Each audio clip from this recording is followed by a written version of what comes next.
Fala galera, sou o professor Felipe Alves do curso presencial Física Fácil. Estou aqui para te ajudar na tão sonhada aprovação na universidade. E lembra, não está acabada até que eu vença! Pessoal, vamos ver agora as transformações gasosas para um gás ideal aplicadas à primeira lei da termodinâmica. Primeira transformação é a transformação do tipo isobárica, que você deve lembrar muito bem, que é uma transformação sob pressão constante. E aí, na equação geral dos gases PVT pó-Votó, você vai cortar P com pó, e aí vai sobrar VT Votó. O que é que eu quero que você lembre dessa relação para a transformação do tipo isobárica que a gente aplica na primeira lei da termodinâmica, que é uma divisão, volume e temperatura é uma divisão. Se é uma divisão, são grandezas diretamente proporcionais. Se o volume aumenta, a temperatura também vai aumentar. Se o volume diminui, a temperatura também vai diminuir. Lembrando que para a primeira lei da termodinâmica, vale a expressão ufa, queremos menos trabalho. E aí, dentro dessa expressão, nós iremos avaliar as três variáveis envolvidas: a variação da energia interna, a quantidade de calor e o trabalho. Primeira variação da energia interna, você já deve lembrar que você mede para um gás monoatômico. Se for diatômico, vai mudar o início da expressão, mas geralmente são gases monoatômicos, 3 meios de NR ΔT. Se for um gás diatômico, isso aqui aparece 5 meios. Mas está aí o lembrete para vocês. O trabalho realizado sob pressão constante, você pode calcular fazendo pressão que multiplica a variação de volume, ou, se você quiser, NR ΔT. Isso aí foi mostrado a vocês no início do conteúdo. Porque quando a pressão é constante, isso aqui é a equação de Clapeyron, né? De Clapeyron, como você queira pronunciar. Ó. P ΔV, NR ΔT. Dá no mesmo, né? Os dois você consegue calcular o trabalho. E a quantidade de calor para pressão constante, você pode calcular fazendo número de mols, que multiplica o calor molar sob pressão constante, que multiplica a variação de temperatura. Então, vale recordar essas três expressões para que você lembre muito bem da primeira lei da termodinâmica. E aí o seguinte reforço: só vai ter variação de energia interna se houver variação de temperatura. Só vai ter realização de trabalho se houver variação de volume. E a quantidade de calor absorvida ou perdida vai depender da variação de temperatura sofrida, a não ser que seja uma transformação do tipo adiabático, que a gente vai estudar logo em seguida, que a quantidade de calor é nula. Mas em todos você vai ter variação de temperatura e aí tranquilamente você calcula a quantidade de calor. Nesse caso aqui é a quantidade de calor para pressão constante. Tá bem claro isso aí para vocês. E aí nós temos duas possibilidades de transformações para pressão constante, que é a expansão do tipo isobárica ou a compressão isobárica. O nome expansão ou compressão já te dá um norte aí. Se é uma expansão, pessoal, é claro que o volume vai aumentar, né? Mas para que esse volume aumente, perceba que aqui era um volume inicial, aqui passou a ser um volume final. Para esse volume aumentar, eu tenho que fornecer a esse gás uma determinada quantidade de calor. Essa quantidade de calor fornecida para esse gás é fato que vai provocar uma elevação na sua temperatura. Está aqui a expressãozinha para vocês. E se provoca uma elevação na temperatura deste gás, implica dizer, é só você olhar a equação geral dos gases, simplificada a pressão, se a temperatura está aumentando, o volume do gás também vai aumentar. Está aí, ó. Se o volume do gás aumenta e a temperatura aumenta, dois tipos de energia foram envolvidas ali. Essa quantidade de calor fornecida para o gás serviu para variar dois tipos de energia. É a variação da energia interna e o trabalho realizado. Significa dizer que esse calor fornecido para o gás serviu para que ele variasse uma parte dessa energia, né? Lembre que a primeira lei é a lei da conservação da energia. Uma parte dessa energia serviu para variar a energia interna, até porque variou a temperatura, o gás aqueceu. E a outra parte serviu para o gás realizar trabalho.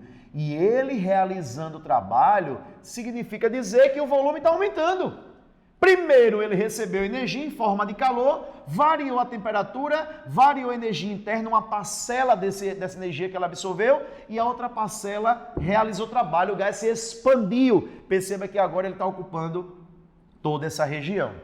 Legal? Então vamos entender o que aconteceu aqui? Olha só. Primeiro, o gás recebeu calor e aí quando o gás recebe calor, consequentemente, essa quantidade de calor será positiva. Essa energia que ele absorveu, uma parcela serviu para aumentar a temperatura. E aí, se aumentou a temperatura é porque a variação de energia interna também aumentou. É uma variação positiva da energia interna, né? Aumentou a temperatura, aumentou a energia interna, variou para mais. E a outra parcela serviu para aumentar o volume, para o gás se expandir. E se o gás se expande, significa dizer que ele realizou trabalho. Note que as três grandezas da primeira lei da termodinâmica, as três são positivas. Se você escrever a expressão aqui da primeira lei mais uma vez, ó, ufa, queremos menos trabalho, as três grandezas são positivas. Essa grandeza aqui é uma grandeza positiva, porque a temperatura aumentou. Essa grandeza é uma grandeza positiva porque o gás recebeu calor. E essa grandeza é uma grandeza positiva porque houve realização de trabalho. Quando você relaciona isso no gráfico, pressão versus volume, onde a pressão é constante e o volume tem que aumentar, você se depara com a seguinte transformação. Ó, transformação do tipo isobárica, expansão isobárica. Note que a pressão aqui se mantém sempre a mesma, mas houve uma variação de volume, até porque a temperatura também variou, né? Note aqui no gráfico, ó, aqui tem um volume inicial, aqui tem um volume final, esse volume aumenta, é uma expansão, olha a flechinha aqui, ó, indicando que houve uma expansão, e caso você precise achar o trabalho realizado, é só calcular a área desse gráfico aqui, né? Que seria um retângulo. Esse trabalho aqui, por sua vez, é um trabalho positivo, né? Até porque o volume está aumentando, então só é calcular a área sob o gráfico. Tá aí a nossa expansão do tipo isobárica. Ô filho, quando é uma compressão? Bom, compressão o nome já diz, né? O volume vai diminuir. Só que esse volume, pessoal, ele diminui forçadamente. Para esse êmbolo baixar, a gente tem que ter a ajuda de um agente externo. O agente externo realiza trabalho e o gás sofre trabalho, recebe trabalho. O trabalho é realizado sobre ele. Então vamos pensar assim, vai ter uma realização de trabalho por um agente externo e aí essa realização de trabalho por um agente externo vai comprimir esse gás e comprimindo esse gás vai acontecer aí duas coisinhas. Primeiro, que se vai comprimir o gás, significa dizer que o volume vai diminuir. E como a pressão é constante, se o volume diminui, a temperatura também vai diminuir.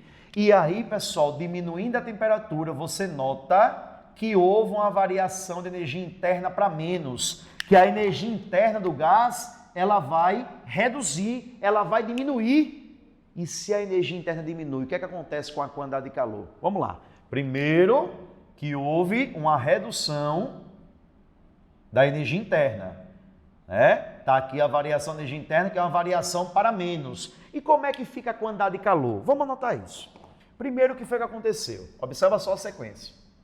Primeiro, você teve uma redução no volume, consequentemente, o gás sofre trabalho, recebe trabalho, o trabalho é realizado contra ele. É só olhar a expressão aqui, ó. P delta V. Se o volume varia para menos, isso aqui será uma grandeza negativo, delta V, e aí o trabalho também será negativo. Mas se o volume diminui, na sequência, a temperatura também irá diminuir. E quando a temperatura diminui, pela expressão da variação de energia interna, está aqui em cima, ó, se há uma redução na temperatura, há uma redução da energia interna. As moléculas se vibram com menor intensidade, né? Então, ΔU será negativo. E aí, Fio, o que é que você me diz? Se você jogar na expressão da primeira lei da termodinâmica, como nós jogamos aqui, ó, a gente equacionou aqui a primeira lei para que você entendesse, ficaram as 3 positivas na expansão, né? Vamos ver na compressão? Olha só, se eu escrever aqui, eu vou fazer o seguinte, eu vou passar esse trabalho para cá positivo. Vai ficar quantidade de calor é igual a variação de energia interna somado com o trabalho. E aí fica mais fácil você concluir.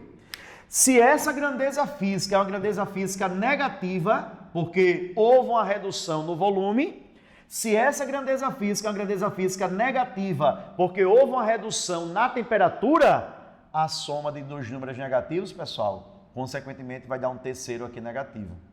Percebeu? E aí concluímos que a quantidade de calor será negativa. Ô Fio, isso quer dizer o quê? Quando a gente tem uma quantidade de calor negativa, quer dizer que o gás está perdendo calor. O gás está cedendo calor para o meio externo. Então, a outra parcela foi de calor cedido aqui para o meio exterior. Na primeira, ele recebeu calor. Uma parte variou a energia interna, a outra parte realizou trabalho. Na segunda, você força esse trabalho realizado, uma parcela é para a energia interna e a outra parcela é cedida para o meio externo. Então, a conclusão aqui, ó, é que a quantidade de calor foi negativa e significa dizer que o gás cede calor para o meio exterior. Que legal, né? E aí, se a gente for fazer o gráfico, bem parecido com esse aqui, ó, a diferença agora é que a gente vai explicitar aqui uma compressão, tá aqui, ó. Perceba que a pressão é constante, é sempre a mesma, mas o volume tem que diminuir. Observa aqui, ó. Esse é o volume inicial e esse é o volume final. Houve uma redução no volume e caso você precise achar o trabalho recebido pelo gás, né, que o gás sofre trabalho, é só achar a área sob o gráfico. Esse trabalho é um trabalho negativo, que também pode aplicar na expressão P delta V, sem problema algum, até porque dá para você fazer essa continha aqui quando a pressão é constante, senão você acha a área sob o gráfico.